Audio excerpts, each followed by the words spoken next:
On fait plus les malins, les par Jupiter. On a la trouille, hein. Ah bah, on a les miquettes, on a les chocottes. Non, même pas. Bah vous non, c'est normal, mais les gars. Non, parce qu'elle est gentille, notre invitée. C'est une boxeuse gentille. Ouais, ça, elle n'a pas encore fini l'émission. Hein. On dit ça au début et puis on arrive. Merci.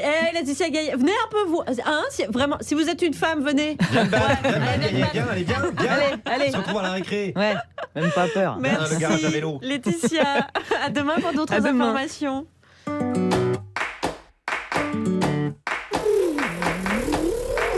Salut les amis. Salut Charlie. Alors je vous préviens, aujourd'hui on reçoit une féministe hors pair. Hors pair. Et hors pair de... Si j'en prends un en train de faire le kéké là. Tu vas faire quoi? Et tu as brûlé son soutien-gorge? Tu l'envoies se faire épiler, c'est ça? Passons. Ouais, passons. Parce qu'à un moment, MeToo, ça va, on peut plus rien dire. Ouais, c'est vrai. Donc nous recevons une femme très engagée, notamment dans son département d'origine, la Seine-Saint-Denis. Seine-Saint-Denis style, en base de plus. pop. Bam, bam, bam. Ah ouais. C'est fini, oui. Bah, Donc elle est engagée dans le ça, on va 9-3 savoir.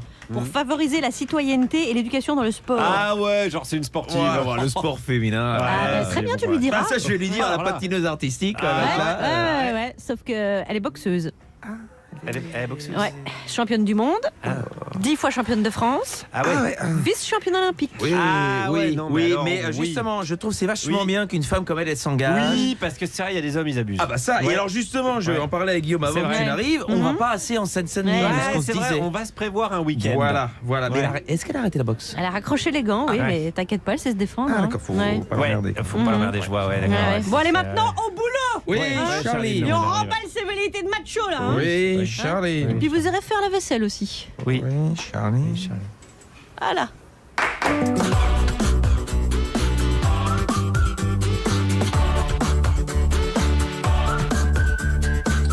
Bonjour la France Inter, bienvenue dans la Start-up émission, cet espace où le tribunal administratif de l'actualité nous contraint à inviter la blague dans le débat. L'Algérie était en liesse hier soir, Bouteflika a enfin dégagé, maintenant c'est tout le système Bouteflika qui devra aussi dégager. Des élections sont prévues en juillet. Au revoir, président. Au revoir. Comment la France peut-elle gagner encore plus de médailles aux Jeux Olympiques de 2024 en investissant dans la recherche? Le gouvernement va injecter 20 millions pour que la science permette d'améliorer les performances de nos athlètes. Et le matériel, hein, c'est important. Ça c'est mes skis, ils ont fait deuxième à Crans-Montana ces skis là. Oh j'ai les pilés de mon critérium. Oh j'ai eu une pêche les gars. Aussi. Une forte poitrine est un frein à l'exercice physique. Les femmes au sein opulent passent beaucoup moins de temps à faire du sport que celles qui ont des petits seins. Donc quand on a un bon aidé, on serait moins sportive. Oui, parce que la dernière fois que j'ai fait un footing sans soutif, j'ai tué un passant. Constance. Et voilà pourquoi ils les préfèrent pas sportifs du tout. Bonjour Alex J'ai Vizorek. rien dit, si vous faites les blagues de cul vous-même, je ne sers plus à rien dans cette Non, j'ai émission. parlé de seins, pas de cul. Oui, c'est vrai. Une bonne équipe malgré tout. Malgré qu'on parle de sport individuel, une belle équipe. Je vous le dis, 17h20. Hier soir, je suis allé aux 90 ans de Marcel Amont. Tous les gens portant la musique étaient là, sauf lui. Est-ce une faute professionnelle? Là, je pense qu'on peut le dire, monsieur Djoubaka. Moi, j'étais pas invité. Ouah, menteur. De quoi on va Non, parler? c'est vrai, en plus. Hein oh, ben, du Japon, Ah, ben voilà. c'est du peut-être ça. sumo. 17h30, celui qui aime le printemps, car les jours s'allongent et plus le temps est long, plus il peut ennuyer ses contemporains dans la journée. vrai. C'est Guillaume Meurice. Bonjour à tous, moi je vais vous parler du progressisme aujourd'hui. Qu'est-ce que c'est le progressisme? Je suis allé voir les Français qui ont déjà un avis sur l'état de la France. À la chienlit. Voilà, j'ai croisé le général. Et à 17h40, hier, l'une de mes brèves disait qu'un scientifique anglais avait inventé de l'alcool qui ne rend pas ivre. Elle s'est écriée autant publier des livres sans mots. Juliette Arnaud, bonjour. Bonjour Alex, De bonjour tout quoi le monde. On va parler De l'invité, de son livre, qui à même. moi ne me fait pas peur. Oh là là. Bah, Mais qui pas c'est parce cette que- personne mais parce que- alors Et voici celle qui va envoyer l'actu dans les cordes. Vous êtes, je vous laisse nous le dire, vous êtes... Sarah ou Ramoun. France Inter, Charline Vanhoenacker, Alex Vizorek, Par Jupiter. Bienvenue Sarah Ramoun. Merci. Nous sommes ravis de vous recevoir dans Par Jupiter. Vous publiez un livre, Mes combats de femmes, aux éditions Robert Laffont. Alex Vizorek, Je vous laisse y aller. Mais ouais, avec le contrôle de Juliette. Moi, alors, je vais vous dire, moi, j'adore la boxe. Et j'adore la boxe féminine. J'ai vécu 6 mois en Allemagne pour mon Erasmus et ça passe à la télé. Les gens regardent ça comme de la boxe masculine. Enfin, c'est juste de la boxe. En fait, c'est du sport. Le foot, c'est un peu pareil là-bas. Et donc, vous parlez ici de votre carrière parce qu'en France, évidemment, c'est moins le cas. Vous parlez de votre carrière, vous parlez de vos combats, vous parlez de votre histoire et bien sûr de la difficulté d'être une femme dans ce sport connoté évidemment hyper masculin. Est-ce que les différences hommes-femmes, c'est la boxe qui vous les a apprises ou est-ce que vous avez fait de la boxe parce que vous en étiez consciente? Alors, c'est vraiment la boxe qui me les a balancés dans la figure, on va dire ça comme ça. Moi, je suis rentrée dans une salle sans penser que j'étais pas à ma place. J'ai vraiment grandi de la même manière que mon grand frère en faisant les mêmes activités sportives que lui. Et du coup, quand je suis arrivée dans cette salle, c'était normal pour moi. Je parlais pas de boxe féminine, je parlais de boxe anglaise. Ouais. Mais... c'est surtout que j'ai 2 bras, 2 jambes, un cerveau. Pour moi, j'étais en capacité de monter sur un ring. Mais très vite, on m'a fait comprendre que j'étais pas à ma place et qu'une femme sur un ring, elle a une pancarte dans les mains, un maillot de bain, mais pas des gants de boxe. Voilà. Et c'est ça qui vous a donné cette envie de prouver le contraire. C'est là que vous vous êtes dit, là, il y a un challenge intéressant. Le challenge, c'était surtout de me faire ma place dans cet univers et de vivre ma passion tout simplement sans forcément me préoccuper des autres. C'était surtout ça le challenge et de pas abandonner. Parce que en face, on a toujours des gens qui vous disent c'est pas pour vous, t'es un peu fragile, une femme sur un ring, c'est pas beau. Et moi, j'avais juste envie d'apprendre à boxer, de découvrir le noble art et de me découvrir, mais pas je venais pas pour écouter les avis des autres. Du coup, qu'est-ce qui vous a attiré dans ce sport-là plutôt qu'un autre C'est vraiment le côté stratégique. J'avais l'impression de devoir mettre en place des stratégies de combat pour gagner, de trouver la faille chez l'adversaire. Et puis, je me suis vraiment découverte une âme de compétitrice. Alors, au début, on n'avait pas le droit de boxer.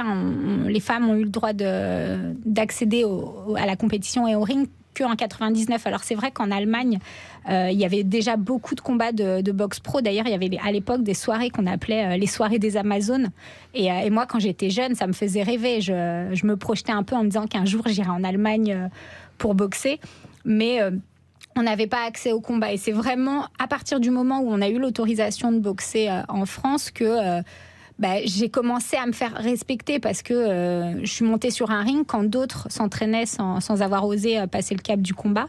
Et puis ceux qui boxaient déjà savaient ce que ça demandait comme engagement, comme courage aussi d'affronter un adversaire sur un ring et de s'exposer un peu au regard des autres. Et puis le risque de prendre des coups et quelque part d'être humilié. Vous en avez un peu parlé là parce que le titre c'est Mes combats de femmes.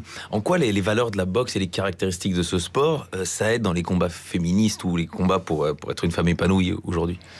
Moi, la boxe, clairement, ça m'a appris à m'assumer, à prendre vraiment confiance. Et après, il y a vraiment le goût de l'effort, la patience, l'endurance. On apprend la résilience aussi. C'est un peu tout ça qui m'a aidé à avancer, à assumer mes choix, à assumer ce que j'étais.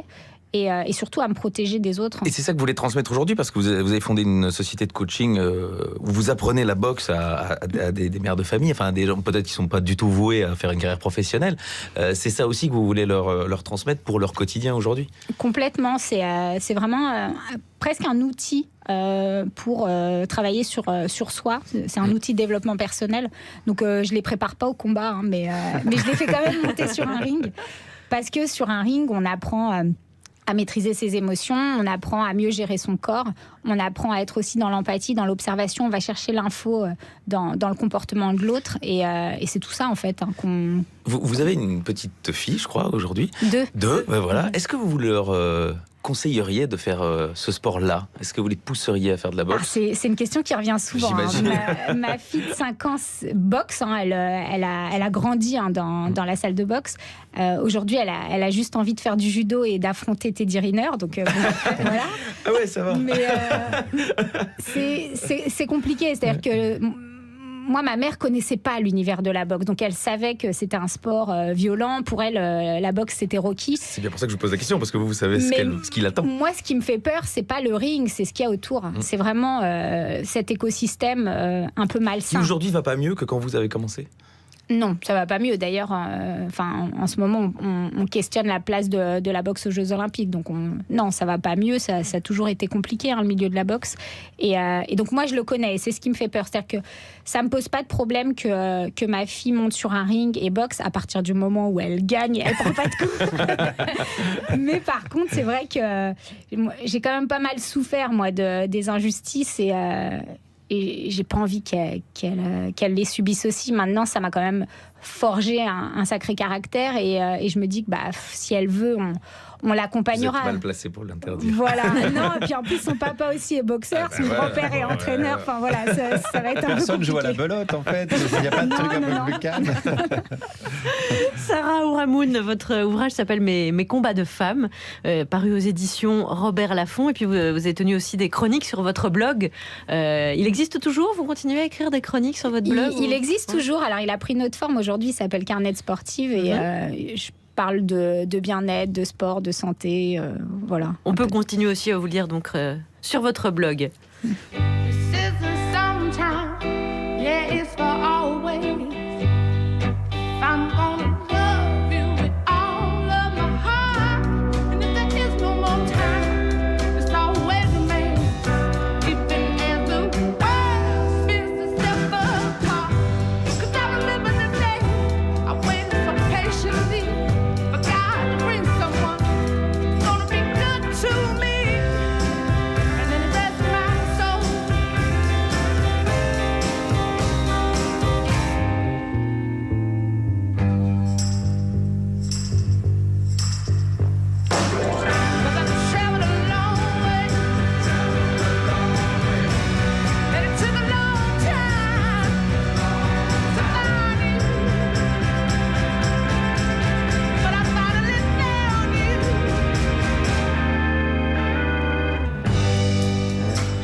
Alabama Shakes, I Found You. Oui, on t'a trouvé, auditeur, puisque tu nous écoutes. Trouvé, l'ennemi.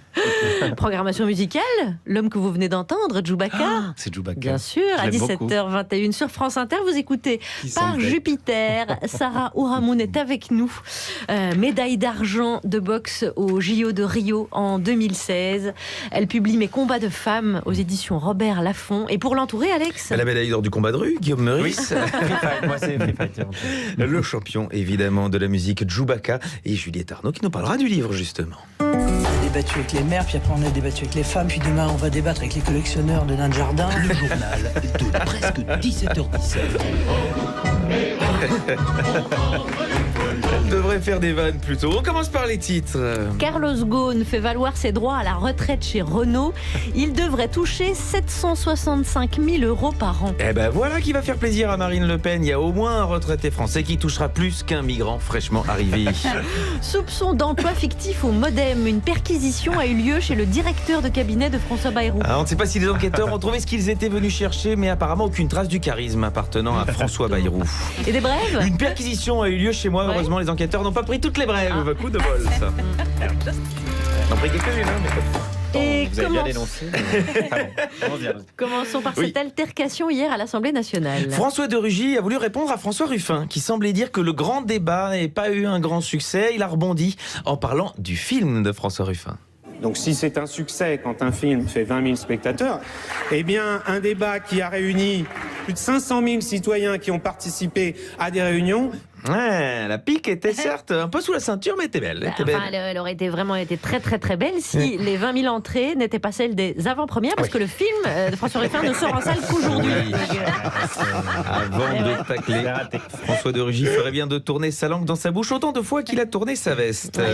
Par ailleurs, il a annoncé que les tarifs de l'électricité allaient fortement augmenter durant l'été. Oui, de toute façon, l'État, ils font toutes les saloperies l'été, l'augmentation de l'électricité, la loi travail, même la nomination de François de Rugy comme ministre de la transition écologique. Passons au Rassemblement National qui va lancer un emprunt auprès des Français pour les européennes. Et oui, l'ironie, ce serait que le Rassemblement National finisse par faire des chèques en blanc aussi. Une page François Hollande, Oui, page François car plus il parle, plus il est attaqué. Alors Gérald Darmanin dit de François Hollande que c'est un grand causeux et un petit faiseux. Oui, de toute manière, c'est connu, c'est ceux qui en parlent le plus, qui en font le moins. D'ailleurs, on n'a jamais entendu Gérald Darmanin s'exprimer sur Balance ton porc. Elle est bonne celle-là. Elle est bonne, c'est J'aime amusant, beaucoup. bien. Quant à Richard Ferrand, il a déclaré, je cite, François Hollande a déclaré forfait et nous dit comment il faut jouer le match. Quel toupet quand on sait que Richard Ferrand, il a pris un carton rouge par la justice et qu'il est encore sur le terrain. Moi aussi, j'aime bien celle-là. Il y en a des bien aujourd'hui. International. Le président algérien Abdelaziz Bouteflika a annoncé officiellement au président du Conseil constitutionnel sa décision de mettre fin à son mandat. Officiellement, disons qu'il a cligné des yeux un coup, et puis un coup, et puis un coup, et en fait ça voulait dire KO en mort, c'était pas de bol. En Turquie, en revanche, Erdogan a essuyé en cuisant, pardon. Il cuisine pas. Jamais il cuisine. Bon, Erdogan a essuyé un cuisant en revue électorale. On va peut-être passer à la scène d'après. Parce que moi, si vous voulez, le but c'est d'informer la France. Je vous le dis ça. Et je ne suis pas aidé. Il y en a qui freinent le groupe. C'est pour ça les sports individuels, c'est beaucoup mieux. Vous avez bien raison, on s'emmerde pas avec un boulet. Voilà. Il a essuyé un cuisant électoral au municipal. On pensait tous qu'il y avait chez Erdogan de la graine de dictateur. Mais en fait, non. On dirait que c'est Manuel Valls avec une petite moustache. On l'a raté un peu parce qu'elle était mal lancée. On va pas se mentir. Allez-y, concentrez-vous qu'on les loupe pas toutes les dernières parce que. En même temps, il avait des biens avant, donc. Retour en France. Oui. Le Sénat s'apprête à voter en première lecture le projet de loi d'orientation des mobilités qui fait une place de choix au vélo. C'est marrant. Pourquoi vous riez? J'imagine Gérard Larcher sur un vélo. Non. Enfin voilà. Non, c'était pour rire. Sport. Oui. La ministre des Sports se dit prête à arrêter des matchs en cas d'homophobie. Oui, si on arrête les matchs pour tout ce qui est homophobe dans les tribunes, je crois que le Qatar risque de vendre le PSG à Pôle emploi dans les semaines qui viennent. Bon, du coup, on n'a plus le temps pour les brèves. Si. Parce que là, j'ai mieux qu'une brève. J'ai un son du jour. Ça va nous changer. Ça va nous changer. Et oui, ce soir, on va parler de l'équipe TV, où la journaliste Karine Galli avait été envoyée au stade Roi-Baudouin, chez nous à Bruxelles. Mais toute la soirée, elle a ripé. Nous sommes à Bruxelles, en direct du stade Pierre-Baudouin. Avec moi, nous sommes toujours en direct du stade du Louis Baudouin, sur la pelouse du le stade Roi-Baudouin. Excusez-moi, décidément, j'y arrive pas. Voilà, et les autres se foutaient de sa gueule parce qu'évidemment, tous ses petits copains ont voulu débriefer après, quand elle est revenue, cette fameuse question que lui a donc reposée Estelle Denis. Mais du coup, vous connaissez son prénom ou pas? Non, toujours pas. Toujours pas. Et voilà, elle ne connaît toujours pas le prénom du roi Baudouin. Mais comme il était en plateau, Jean-Luc Lemoyne a voulu passer un petit coup de main. Le roi Baudouin, d'après vous, son prénom c'est quoi? Kevin. Charles. Il y a un indice dans la question. Il en a pas. Bah si. C'est comme le prince Charles. Bah c'est Charles. Bah oui, c'est ça. Baudouin, oui, mais pas Baudouin. Son prénom, c'est Baudouin. Eh oui, en fait, c'est un prénom. Merci Alex Vizorek. C'était amusant. Sarah Ouramoun est avec nous jusqu'à 18h, la boxeuse. On va parler avec vous de ce premier sujet. L'Algérie a réussi à débarquer Abdelaziz Bouteflika. La momie a donné sa démission hier soir. La suite est incertaine car Bouteflika, c'est aussi tout un système. Cette première victoire de la révolution a mis tout un peuple en joie hier soir. Comment cela a-t-il été vécu dans le camp Bouteflika? Eh bien, on a demandé à son arrière-petit-neveu de nous raconter les coulisses. Je vais vous dire mon secret. D'accord. Je vois des gens qui sont morts. En rêve, tu veux dire? Tu vois des morts dans des tombes, des cercueils. Non, ils vont et ils viennent comme n'importe qui. Ils ne savent pas qu'ils sont morts. Le sixième sens, bien sûr. Juliette, vous l'aviez vu venir. Sarah Ouramoun, c'est donc un jour historique, parce que là, on peut vraiment rigoler aujourd'hui. Vos parents sont algériens. Oui. Ils sont arrivés en France en 70, c'est ça? C'est ça, ouais, dans les années 70. Est-ce que vous l'avez vécu un peu épidermiquement hier soir, cette démission de Bouteflika? Vous regardez ça d'un peu loin maintenant? Ouais, je regarde ça de loin, mais j'ai quand même ma mère qui suit beaucoup et elle n'était pas euphorique parce qu'il y a tout le clan Bouteflika derrière et du coup, pour le moment, c'est pas une victoire, quoi. Ouais, donc, comme les Algériens, voilà. elle est méfiante et elle se dit. Ouais, on n'a pas encore sorti tous les drapeaux. Ces drapeaux. Il a fallu attendre que Bouteflika soit plus là pour sortir les drapeaux. Hein. Chaque match de foot. Même quand l'Algérie joue pas, c'est ça qui est génial. Surtout quand elle joue pas. Est-ce que vous avez quand même regardé l'image ou pas? On voit le président Bouteflika remettre sa démission. Ça faisait un moment qu'on l'avait plus vu. Oui, vous avez regardé bien l'image sûr. quand même. Il y a une curiosité à ce niveau-là. Est-ce que c'est aussi un peu une victoire des femmes? Parce que dans les manifestations, les femmes, bon, elles ont toujours manifesté, mais pas autant. Là, il y a vraiment eu les jeunes, les femmes, et puis l'armée, ça a été décisif. Oui, c'est vrai que les femmes se sont affirmées, elles sont sorties dans la rue, et oui, c'est quand même une vraie victoire. Hein. On sent qu'elles commencent à tâter un peu la liberté et ouais, ça fait du bien. Là, il y a quand même un début de victoire. En ça, c'est une victoire. Vous espérez que ça peut être le début de quelque chose? Parce que là, on a une révolution politique. Vous aspirez aussi à une forme de révolution sociétale avec les femmes. On l'espère. Il y a quand même pas mal de boulot. Il y a du taf.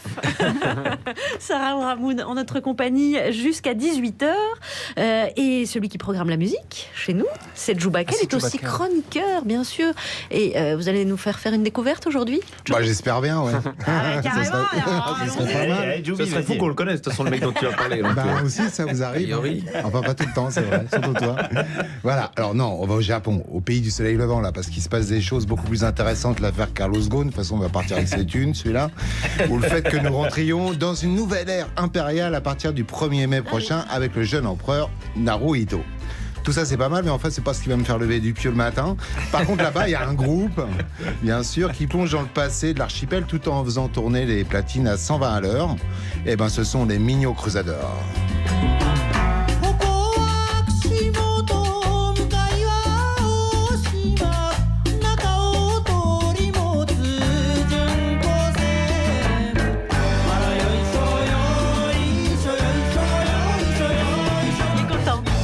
Il affiche un large sourire. Oui, j'adore, franchement. Voilà. Les Migno Crusaders, ils ont eu la super bonne idée de reprendre un répertoire vieux de plusieurs siècles, de mine haut. Alors, ce sont des chansons populaires comme celles que Alex adore, celles qui se transmettent de villages où on y cause de la gloire des samouraïs, des esprits cachés dans la forêt ou du plus petit oiseau du monde. Et à l'origine, en fait, ce sont des chants de congrégation, des chants de boulot. C'est boum pour partir travailler, quoi. Alors, ça concerne à la fois les pêcheurs, les mecs du sumo, etc., quoi. Donc, pour travailler, picoler, remuer du popotin. Et souvent, quand on parle du Japon, en fait, et de leurs arts ancestraux, c'est pour dire que les choses sont un peu figées dans le temps. Mais avec le Mino, eh ben non. On change de braquet. En fait, ces chants ont la particularité de pouvoir évoluer de ne pas tourner le dos à leur époque. Par exemple, si on prenait la complainte de Mandrin et qu'on la transformait en minot français, ça aurait pu devenir la complainte de Mesrine. Et les minots crusadors ont poussé le bouchon encore plus loin, c'était vachement dur à dire ça, et ils ont mis le tout dans une marmite avec de la salsa, du reggae, ils ont rajouté un zeste de jazz éthiopien, et ils ont gardé par contre la façon de chanter les textes comme le faisaient leurs arrière-grands-parents. Et cela donne un disque vraiment étrange et complètement ovniesque et que je passe en boucle en ce moment. Donc le gars qui est tapis dans l'ombre et qui m'a mené à bien ce projet, il s'appelle Katsumi Tanaka. Et après le tremblement de terre de 2011, qui a donné lieu à la catastrophe de Fukushima, Tanaka, qui est guitariste du groupe, décide de vivre cette catastrophe en s'interrogeant en fait sur son identité.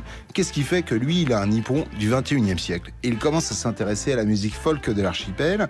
Il s'aperçoit que les chants mignons, ça lui colle à la peau comme si c'était son ADN.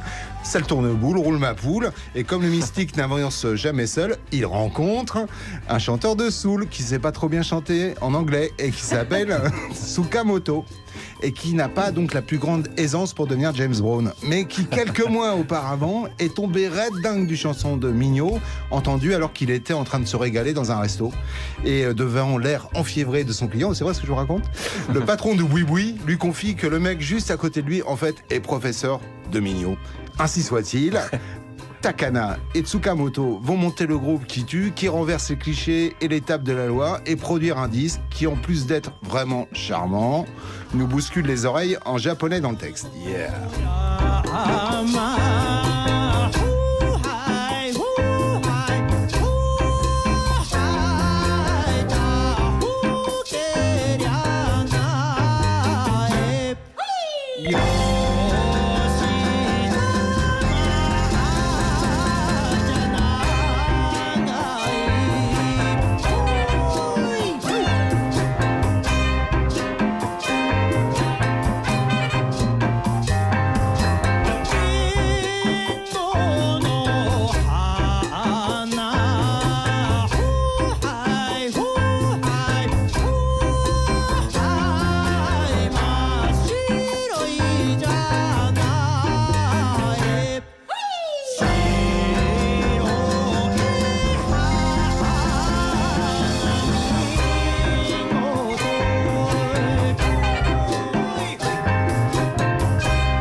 C'est comme après un match, on fait Ouai. Donc Ouai Bushi, voilà. C'est les Mignot Crusadors. Iko of Japan, c'est pareil bientôt en France, mais sinon c'est sur le net, on peut écouter, regarder. Surtout, regardez, c'est des Merci Chewbacca, vous nous avez scotché avec votre choix musical aujourd'hui. Ouai. Sarah Bramoun est avec nous. Elle a été 10 fois championne de France de boxe. C'est pas mal. Ouais. C'est pas mal. Mes combats de femmes, c'est publié aux éditions Robert Laffont, alors qu'il est 17h35 à Aubervilliers. C'est votre QG C'était mon QG. C'était votre QG. Et aujourd'hui, c'est votre QG, votre salle de boxe, c'est où? C'est dans le 13e à Porte d'Ivry. Ah, depuis d'accord. un an, ouais. C'est le nouveau QG, c'est la nouvelle famille. Mais vous êtes les bienvenus. Hein. Oui, on vous laisse inscrire. C'est un peu trop tard peut-être pour la saison. Non, vous pouvez... Ah, d'accord. Non, vous pouvez venir. Très bien. Sarah Bramoun en notre compagnie. À côté de vous, il y a Guillaume Meurice. Ouais, moi je veux parler du clivage gauche-droite qui est mort. En tout cas, en termes d'espérance de vie, il est entre Bouteflika et un 3 feuilles devant Djoubaka. Donc il en a plus pour longtemps. Mais il y a un nouveau clivage que la Macronie essaye d'imposer. C'est le clivage populiste-progressiste. C'est pratique, ça classe les bons et les méchants. Comme dans Batman, en fait, avec Castaner dans le rôle du Joker. Plutôt du disque Joker. Au Gotham Beaches. Selon le côté où on se place. Parce que les gentils, les méchants, le populisme, le progressisme, c'est assez technique. Je vais vous faire un petit quiz, vous allez voir. Trouver que Marlène Schiappa est trop swag quand elle va chez Hanouna, c'est populiste. C'est progressiste. C'est pas sur le coup. Les reportages de Cache Investigation et l'envoyé spécial, c'est populiste. C'est populiste. Voilà, c'est bien rattrapé. Pensez que Michel Thor devrait être dans la playlist France Inter. Progressiste. C'est le bordel. C'est pas clair. Pensez que je vais faire une chronique là-dessus. On va bien préciser tout ça. Alors heureusement, les anciens conseillers de Macron sortent un livre sur le progressisme. Un livre que je conseille d'ailleurs. C'est un petit peu plus cher que le Moltonel, mais c'est un petit peu plus doux au toucher. C'est progressiste, quoi. Je suis allé voir des progressistes ce matin qui tractaient pour En Marche et puis des sympathisants qui passaient par là. Alors, le progressisme, qu'est-ce que c'est ? Je dirais le changement, mais et avancer tous ensemble vers un truc. Voilà. Côté langage, ça fait plaisir ce mot, mais en effet. Qu'est-ce que ça serait le progressisme ? Mais c'est tombé là, j'ai pas de réponse intelligente. Ah, et le progressiste, au moins honnête. Hein. Vous imaginez si les politiques ils parlaient uniquement quand ils avaient une réponse intelligente. Darmanin, il ferait une super carrière de mime Marceau. Alors, essayons avec le progressisme en rapport avec le populisme. Hein. Par exemple, Mélenchon, il serait quoi pour un progressiste ? Lui, c'est de toute façon, il va là où le vent le porte. Pour Mélenchon, c'est un populiste ou un progressiste ? Mélenchon, je dirais que c'est une grosse merde. Il progresse dans la gauche. Voilà, alors le progressisme, c'est aussi la bienveillance, mais je dirais d'adversaires politiques. Bon, là, c'est vraiment des progressistes radicalisés. Hein. Là, c'est du start-up Akbar, on fait des attentats au smoothie quinoa banane, voilà. Mais c'est des progressistes quand même. Alors, la question qui se pose, c'est est-ce que Macron, il est progressiste ? Par rapport aux autres présidents, je le trouve beaucoup plus intelligent. Il est plus jeune. Oui. Parce que... Mais est-ce qu'il est progressiste ? Vu son intelligence, vu ce qu'il est en train de faire, on peut peut-être appeler ça du progrès. Est-ce que refuser l'Aquarius, par exemple, c'est du progressisme ? Je vais vous poser une question bête. C'est quoi l'Aquarius ? Ah oui, mais le progressiste, il regarde Hanouna. Donc, il ne peut pas tout savoir. Si on lui demande de se foutre des œufs sur la tête ou une plume dans le fion, le progressiste, il est au taquet. Mais l'Aquarius, il bloque un peu. Alors moi, en tant que rien du toutiste, je lui ai rappelé ce que c'était l'Aquarius, ainsi qu'un petit topo sur la cause des réfugiés. C'est pas facile à répondre, parce qu'évidemment, si on commence par cette chose-là, on est peut-être assez au niveau des étrangers. Mais est-ce que c'est progressiste de faire ça ? Ça englobe tellement de choses qu'on a du mal à donner une opinion. Oui, alors ne vous noyez pas devant un progressiste. Hein. Ça, c'est un conseil que je vous donne. Il va d'abord se demander si globalement c'est bien de vous sauver ou pas. Il y a très peu de maîtres-nageurs progressistes, il faut le reconnaître. L'assassin du petit Grégory était peut-être progressiste. Hein, voilà, c'est peut-être un axe pour l'enquête, hein, moi, si je peux aider. Même si la différence populisme-progressisme est toujours délicate. Hein. Le populisme, c'est revenir vers des politiques beaucoup plus fermes et très droites. Progressisme, ça veut dire littéralement progression. Est-ce que Macron, il est progressiste ? Quand il baisse les APL, est-ce qu'il est progressiste ? Non, mais c'est vrai qu'on est un peuple d'assistés. Le progressisme, ça ressemble quand même vachement au populisme de droite. C'est Laurent Wauquiez, il est quoi ? Du coup, on est perdu. Hein. Il est popugressiste, on ne sait pas. Enfin, soyez sur le coup, essayez de bien suivre, hein, parce que je vous rappelle que vous votez n'importe quoi à chaque fois. Juliette, elle a quand même voté Jean Lassalle uniquement pour le programme Chardonnay et Liberté. Là, on ne peut pas se construire une réflexion là-dessus. Hein. Soyez sur le coup. Alors, est-ce que par exemple supprimer l'ISF, c'est progressiste ? Ah bah oui. Ça, c'est progressiste. Pourquoi ? Non, mais je suis contre le rétablissement de l'ISF. Je crois que, d'après ce que j'ai lu, l'ISF ne fait pas gagner beaucoup d'argent à l'État. Donc pour vous, c'est un progrès de l'avoir supprimé ? Ouais, exactement. Donc c'est progressiste, on est bon. Voilà, bah on y arrive, hein, petit à petit, hein, faire des cadeaux à des riches, donc c'est progressiste. Rothschild, progressif à fond. La BNP qui vous refuse un prêt, progressisme de ouf. Hein. Alors là, vous pouvez y aller. Alors ça nous fait déjà un bon repère. Moi j'aime bien quand c'est cadré. Alors dernière question, pourquoi Macron a besoin de se définir comme progressiste ? C'est pour élargir. Ouais. C'est un élargissement. Oui, mais il me fait un peu peur ce mot, élargir. Oui, je suis d'accord. On est déjà suffisamment... On est assez large déjà. Oui, d'accord. Ça fait quand même quelques années qu'on se fait pas mal élargir sans notre consentement. À mon avis, on est souple. On est bien souple. Hein. On est donc prêt pour ces nouveaux mots de prêt à penser, issus d'une novlangue qu'on pourrait renommer l'abrutisme. Merci Guillaume Meurice. À 17h41 sur France Inter, c'est Sarah Ouramoun qui nous accompagne, qui a été 10 fois championne de France, qui a été médaille d'argent de boxe au JO de Rio en 2016. On va aborder votre livre tout à l'heure avec Juliette, Mes combats de femmes, paru aux éditions Robert Laffont. Et avant cela, reparlons sport et recherche, car la France va investir 20 millions dans la recherche pour améliorer les performances de nos athlètes en vue des Jeux Olympiques de 2024, pour améliorer les équipements, leur mental, leur technique aussi. Par exemple, en étudiant la nage des crevettes. On remarque que leurs pattes ne bougent pas simultanément, mais on peut peut-être donc s'inspirer de cette nage pour améliorer les performances de nos rameurs. C'est la ministre des Sports qui le dit en donnant cet exemple. Oui, la recherche doit nous faire gagner plus de médailles. Tiens, rappelle-moi mes résultats d'hier. Qu'est-ce que j'ai fait au saut en hauteur? Au saut en hauteur, 12 pieds au très grand Brutus. 12 pieds. Ah, au saut en longueur? Au saut en longueur, 26 pieds, très grand. 26 pieds, c'est merveilleux, je progresse. Au saut en largeur? Ça n'existe pas. Astérix aux Jeux Olympiques, le film de Thomas Langman et Frédéric Forestier. C'est un article que nous avons trouvé dans le Figaro. Sarah Ouramoun, vous jouez un rôle, vous, pour les Jeux Olympiques de 2024, n'est-ce pas? Oui, vous êtes impliquée engagée sur ce qu'on appelle l'héritage, c'est-à-dire ce qu'on va laisser de ces Jeux, et notamment sur les territoires. Et en particulier la Seine-Saint-Denis, puisqu'il va y avoir le village olympique, village média, et puis plusieurs sites de compétition. Voilà. Donc la France fait comme la Grande-Bretagne en son temps quand elle avait organisé les JO, c'est qu'elle mise vraiment, elle veut vraiment que les JO soient réussis aussi pour qu'il y ait beaucoup de médailles françaises. Et donc la recherche va bénéficier de 20 millions d'euros pour augmenter les performances de nos athlètes. Est-ce que la recherche au service de la compétition, ça paraît peut-être un peu antinomique, parce que ça paraît moins logique que la recherche au service de la guérison des maladies, etc.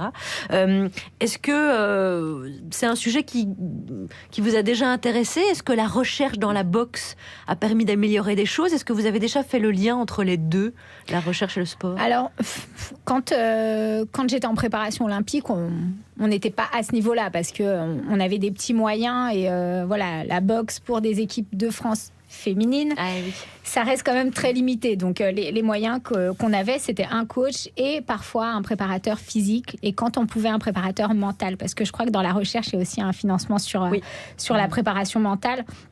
Dans le milieu de la boxe, il faut déjà pousser sur d'autres aspects. Il y a la nutrition, il y a le médical, il y a plein de choses. Maintenant, il y a eu des capteurs. On nous avait parlé de capteurs pour éviter surtout la triche, pour pouvoir mesurer le nombre de coups. Mais la boxe, c'est plus subtil. C'est compliqué de pouvoir analyser un combat à travers juste un nombre de coups, parce que sinon il faudrait qu'on se transforme presque en cyborg avec des capteurs un peu partout. Mais à l'escrime, ils y arrivent. C'est-à-dire que le fleuret... Ils ont le masque. Mais nous, il faudrait presque alors qu'on mette un masque, ou j'en sais rien, des capteurs sur le visage. Parce que vous en parlez pas mal de cette affaire d'injustice que représente la boxe. Nous, on a un peu l'impression, quand on n'y connaît rien, qu'au fond, c'est deux personnes qui se tapent dessus, et qu'à un moment, il y en a bien un qui va s'en sortir, et ça va être une évidence. Et en fait, non, quand c'est de la boxe... aux Jeux Olympiques, vous avez un casque, il y a trois reprises, 3 rounds. Ouais, là c'est passé à 3 rounds de 3 minutes. Et donc personne, c'est très rare un KO, et donc il faut compter. Il y a des juges qui doivent estimer ce qui est un coup, ce qui n'en est pas un, et il y a beaucoup de tricherie là-dedans. C'est compliqué. C'est compliqué. C'est un univers où il y a pas mal de corruption, et c'est vrai qu'à partir du moment où c'est un jugement humain, on le voit en gym ou en patinage artistique, c'est un peu comme ça, c'est les mêmes soucis. Mais je suis pas certaine qu'en tout cas à ce niveau-là, l'innovation ou la science puisse répondre à ça, parce qu'en plus ça stéréotyperait la boxe et elle serait plus intéressante. Là, ce qui est beau quand même dans ce sport, c'est qu'on boxe avec sa morphologie, sa personnalité, et si on commence à avoir des capteurs, on va avoir une boxe stéréotypée, un peu comme on le voit au taekwondo. Là, le taekwondo à Rio, moi je l'ai trouvé très pauvre, parce qu'il y a les capteurs, et on essaye de travailler en fonction des capteurs pour pouvoir vraiment atteindre la performance, et du coup tout le monde fait pareil. Il n'y a plus celui qui travaille sur la défense et celui qui attaque. Enfin voilà. Un exemple concret, c'est travailler sur les fauteuils handisport aussi pour améliorer. Ça peut, cette recherche-là sur le sport, elle peut améliorer la vie de plein de Bien gens, sûr. ceux qui sont en fauteuil. Vous travaillez avec des gens en situation de handicap, vous essayez ils apprennent la boxe avec vous? Ouais, l'idée c'est vraiment d'adapter la boxe à leur situation, à leurs compétences et donc j'ai des personnes en situation de handicap mental où là on est vraiment sur du jeu, hein. C'est pas vraiment de la boxe, hein. On est sur des parcours moteurs et puis après j'ai des personnes en fauteuil où là encore il faut développer des nouveaux exercices pour pouvoir leur permettre de boxer en sachant que nous, en boxe, les appuis, les jambes, c'est primordial. On a l'impression qu'on n'utilise que les poings, mais en réalité, un coup, c'est vraiment du bout des doigts jusqu'au bout des pieds. Ouais. Et donc là, voilà, faut... Ça veut dire que c'est possible de boxer? Oui, c'est possible, il faut juste s'adapter. Et j'ai vu aussi que vous essayez de concevoir des gants avec des capteurs, c'est ça? La technologie peut aider? Je suis pas du tout dans un objectif de performance. C'est vraiment de la boxe très ludique où l'idée, c'est surtout de permettre à tout le monde de boxer. On est face à un sac, on mesure le nombre de coups, la vitesse, la force. Et voilà, c'est plus de l'animation où on peut s'affronter sans prendre de coups. Et donc, on peut mettre, par exemple, un enfant face à un adulte et les capteurs...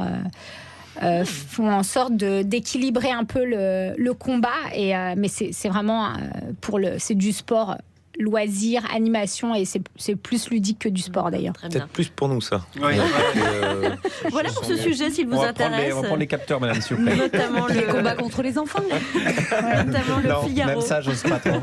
Vous pouvez retrouver cet article sur le Figaro.fr, donc l'investissement de 20 millions dans la recherche pour améliorer les performances de nos athlètes et ramener plus de médailles au JO de 2024 qui se préparent et pour lesquels Sarah Ourahmoune travaille elle aussi. Vous publiez donc Mes combats de femmes, Juliette Arnaud. Vous vous êtes plongée dans l'ouvrage. Oui, et pour commencer, on va jouer au jeu des associations spontanées. Alors c'est très très simple. C'est par exemple, on me dit Charline, je dis Witt. Si on me dit Alex, je dis emmène-moi danser ce soir. C'est bon, tout le monde y est. C'est bon, Et moi par exemple, si on me dit boxe, je dis Rocky. Et juste derrière, Mohamed Ali. Alors il y a un point commun. Entre Rocky et Mohamed Ali, ça a été 2 films, le biopic Ali de Michael Mann et Rocky Balboa a été également inspiré par un vrai boxeur qui s'appelait Rocky Marciano. Un autre point commun entre Rocky Balboa et Mohamed Ali, c'est que ce sont 2 hommes. Ah bah oui, forcément la boxe, le sport viril par excellence. Alors viril qui vient de vir, en latin l'homme, par opposition à la femme, et puis virtus, qui veut dire la valeur, le courage. De là à associer l'homme et la valeur, il n'y a qu'un pas. Franchi aisément, vous imaginez bien, hop. Bref, la boxe, comme on dit dans un certain bar de Camargue, un peu brutalement, c'est pas de la couille à maman. Sauf que Mohamed Ali, quand il parle de la pratique de son art, il a eu des mots qui sont devenus célèbres. Il l'a décrit de la sorte. Il dit « float like a butterfly, stink like a bee ». Je vais flotter comme un papillon et je vais piquer comme une abeille. Papillon, abeille, flotter. Entendez les mots. Pardon, mais ça sonne pas trop bonhomme, slip et grosse blague de vestiaire.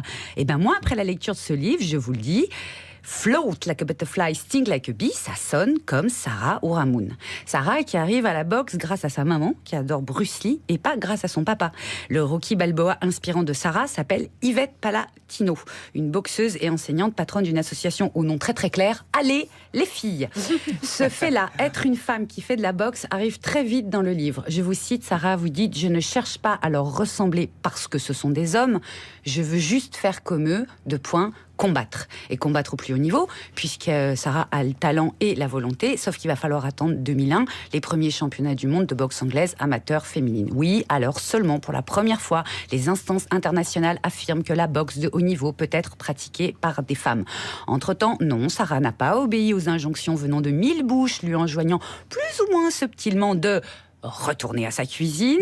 Heureusement, il y a eu quelques voix à rebours, Saïd, le menteur, ou Francky, l'amoureux, et je cite l'amoureux, « Je ne pense pas que le corps d'une femme soit plus à préserver que celui d'un homme. » Mais merci, Francky.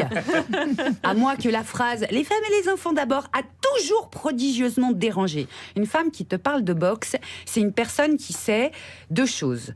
Que on peut être à la fois arrogant et humble. L'arrogance, parce que c'est une femme qui boxe, qui te parle de boxe, c'est une femme qui sait que la posture, la pose, lors des combats, avant les combats, ça compte. Je vous cite, on n'imagine pas monter sur un ring avec l'air bonnet d'un Bourvil. Très clairement. Mais aussi l'humilité. Parce que Sarah Oramune, c'est quelqu'un qui est une personne qui a appris l'humilité et qui mieux t'explique dans quelles circonstances. Dans un de ses premiers remplacements comme éducatrice spécialisée, elle fait face à des toxicomanes. Alors à notre époque du généraliser, quand on veut, on peut, Sarah Oramune, qui est l'incarnation même de la volonté, elle écrit « Est-ce que ma présence a été utile ? A-t-elle eu un effet sur eux que j'encadrais ? Ce sont plutôt eux qui m'ont transformée, ils m'ont appris l'humilité. » Un peu plus loin, on ne peut pas changer la vie des autres, on peut en revanche être là, à leur côté, s'ils l'acceptent. Pour ça, pour 1000 autres détails qui n'en sont pas, au jeu des associations spontanées, désormais, à Box, je répondrai Sarah Oramune. Merci, bisous, merci. Merci Juliette Arnaud. Mes combats de femmes, paru aux éditions Robert Laffont. Moi, si vous dites Sarah Oramune, je peux, à part association d'idées, penser à $1 Million Baby aussi, non? Oui, de Clint Eastwood. 17h51 sur France Inter. Poursuivons avec cet autre sujet. Avoir une forte poitrine présente quelques désavantages, notamment dans le sport, par exemple, c'est handicapant. La gêne et les douleurs dissuadent certaines femmes de pratiquer une activité sportive. Il y a une étude australienne qui a d'ailleurs montré que les femmes qui ont une forte poitrine passent 37% de temps de moins à faire du sport que les autres. Voilà, sans compter les commentaires de l'entraîneur, bien sûr.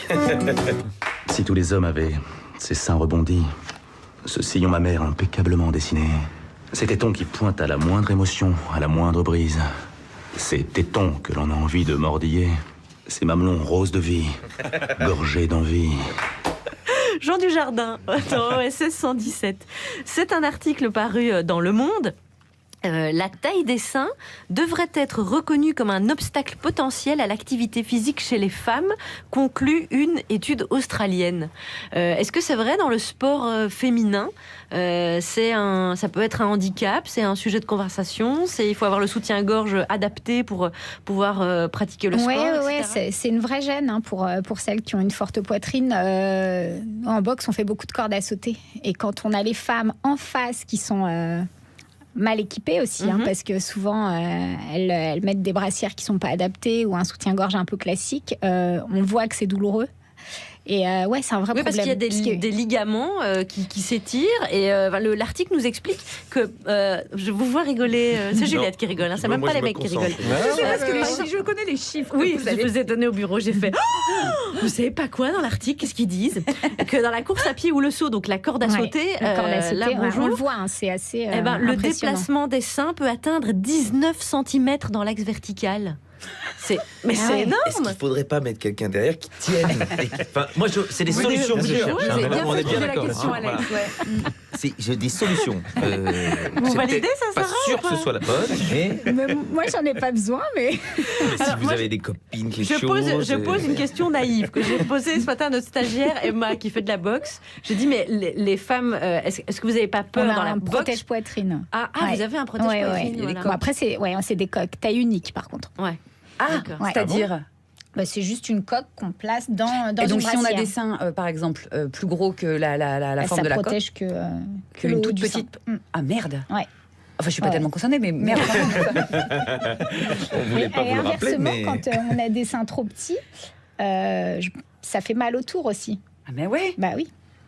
Mais c'est pas possible, on fait pas de progrès, donc. Non, mais là, maintenant, il y a des brassières qui existent avec un gel, justement, qui est utilisé par la NASA, qui durcit à chaque choc. Donc, du coup, il n'y a plus trop besoin de coque. Ça vient de sortir, c'est nouveau. On parlait justement tout à l'heure de la recherche qui peut aider le sport. Là, clairement, la NASA s'y met, quoi. Alors, la NASA, ils sont pas capables de trouver des combinaisons taille M pour envoyer les femmes dans l'espace. Mais le gel pour les coques, pour la boxe, nickel, on est nickel.